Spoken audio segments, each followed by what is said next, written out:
That we want. You sit. Never to want to It's this time independent that we want. Are we really independent? We are leaders and we come to engage you as a leader. Don't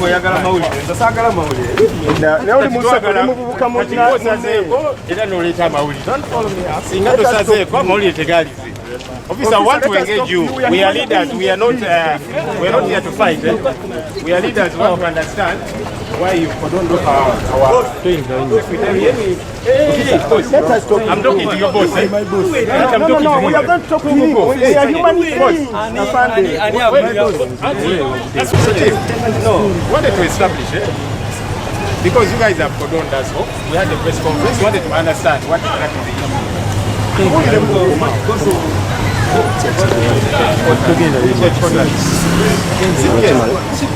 But you are UPDF officer. CPS is police. Now, which officer should we talk to? Now come. You don't talk to the spokesperson. I'm just here to. The spokesperson communicates. For you, you're here on the ground. You want to understand what the issue is. Because we are a political party, we had a press conference. Not run away. Officer, tell us why you have cordoned off our place. You're putting us in running. Officer, we want to engage and understand why you're running away. Don't go away. No, we want to talk to you. We want to understand what is going on here. We want to understand why you have deployed and so on. Why you have deployed here and what is going on. Today we had a press briefing and it was joined with the prayers. We are going to meet with families of our comrades, those who were killed, those who were disappeared and those who are in detention, their families, to meet with them, pray with them, and have a press conference therein as well and communicate a couple of issues as a registered political party. Very early morning, police, the UPDF, they cordoned off our offices, beating people. Anybody that was trying to access our offices was arrested and so on. And he said, wait a minute. It is ironical that this is Independence Day, which means we have independence to operate politically, independence in every sense. Freedom, independence means freedom. But a registered political party, we cannot have a press conference. You have seen all that has happened. People are being arrested, people are being beaten up, and yet we are carrying out a legitimate activity as a registered political party. You've seen we've tried to engage the leadership of the UPDF, of police, and so those who are here, the commanders, to say, talk to us. What is the issue? We are not rebels, you know. We are citizens, we are leaders. But all of them are shying away, clearly because they know that what they're doing is wrong. You know, I hope that this emboldens Ugandans out there. The people we fear actually fear us a lot more. They are afraid of a press conference. They are afraid of prayers, people meeting to pray. And so hopefully this will embolden us. We are not going to back down. Okay, as a political party, we'll keep pressing on because what we are doing is legal. We have not gone to the bush like the Musevenis did. Whatever we are doing is legal, and so we shall keep pressing on every step of the way and operate as a political party. Olunaku lwa leero twategese press conference era n'okusaba nga tugenda sinkana ne families z'abannaffe abattibwa, abaabuzibwawo, abali mu makomera, tusinkane tusabemukko nabo.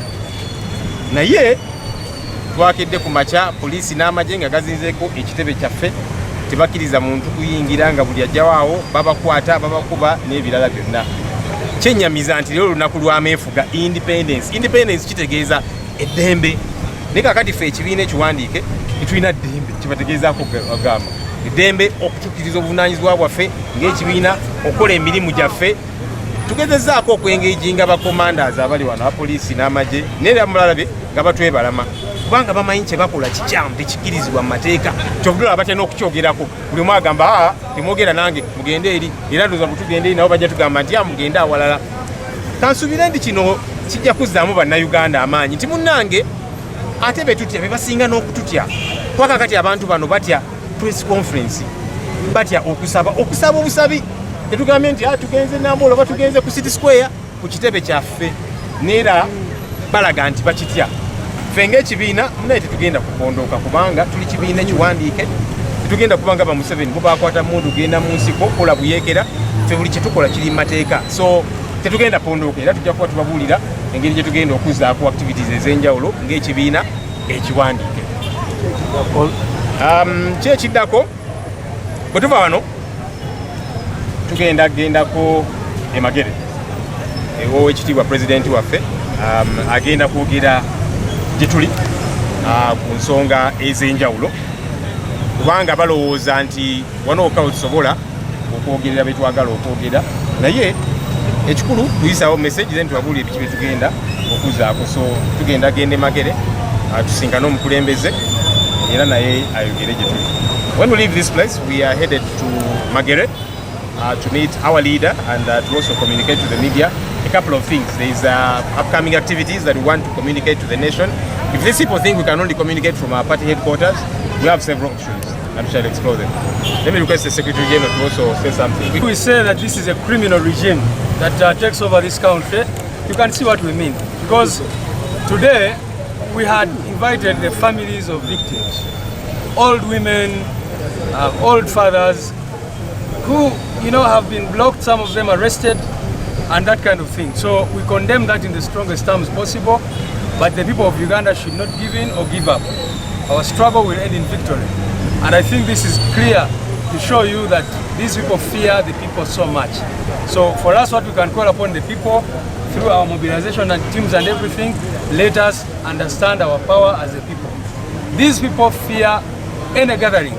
So when our president communicated that today we are coming for prayers, automatically they got to fear so much.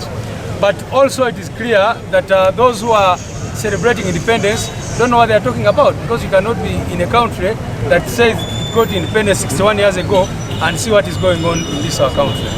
Lunaku lwa leero kyanaku nnyo era tuvumirira nnyo ebikolwa bino by'obutiitiizi ebya regime ya Museveni. Tutera nnyo okubagamba nti bano bamenyi b'amateeka, they are criminals.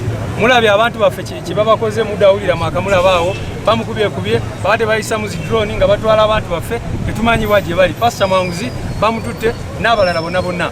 Ffe tubadde leero tutegese okujja wano mu mirembe tusabire abantu baffe be batta be baasiba naawe be babuzaawo be tutamanyibwa gye bali.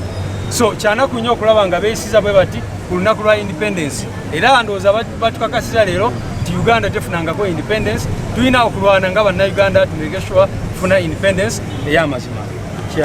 I would like to inform Ugandans that Uganda is not yet liberated. We are just celebrating the day of independence and the word itself, but the country is not yet liberated. The constitution is not functional, nothing. Now you can see how they are welded with the guns. The deployment is high. We have no gun. Tuwadde tujja tubagamba ebbanga lyonna nti nno bano abantu batutya nnyo. Awali kamera era tusaba Namawulire mwongere okunyuza kamera ku ggwanga lino. Awali kamera tebasobola kukola bikolobero. Ebikolobero babikola ku bantu baffe nga tewali kamera. Tubasanze balina emuntu tebasobola kufuna yadde essasi kubanga bamanyi bali tebakola kikyamu. Tuyina eddembe okozesa offices zaffe, eddembe ly'obwebange okubanga okkiriza mu kibiina kyoyagala, eddembe ly'obwebange okugula offices ne ziba nga zikola, eddembe ly'obwebange buli muntu yina n'okusinza leero bakoze ki bakutugaanye. N'olw'ensonga nze nkiriza bannayuganda ekisooka musituke ekiseera kyatukadde ekyokusituka. N'olwaleero nnyini mutandike musituke mulwanyise ekikolwa kino. Mwebale nnyo mwebalire ddala.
Katonda nannyini nsi eno.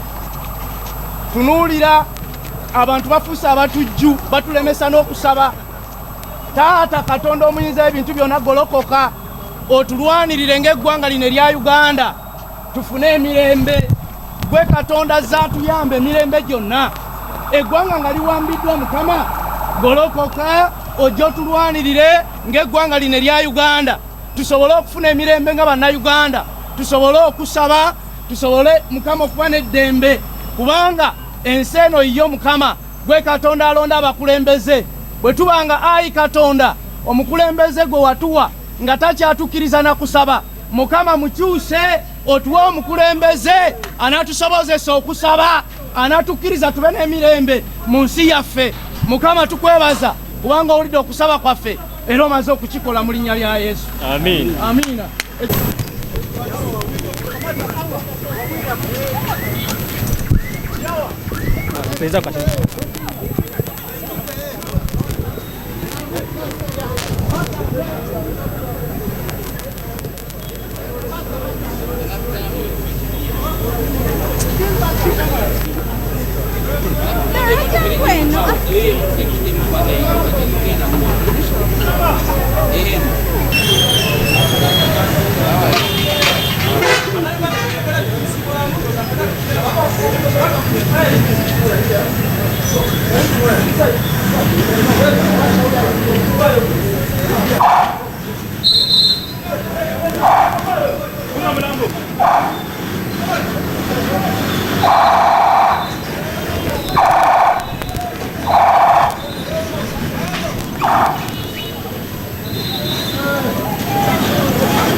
Ugandans have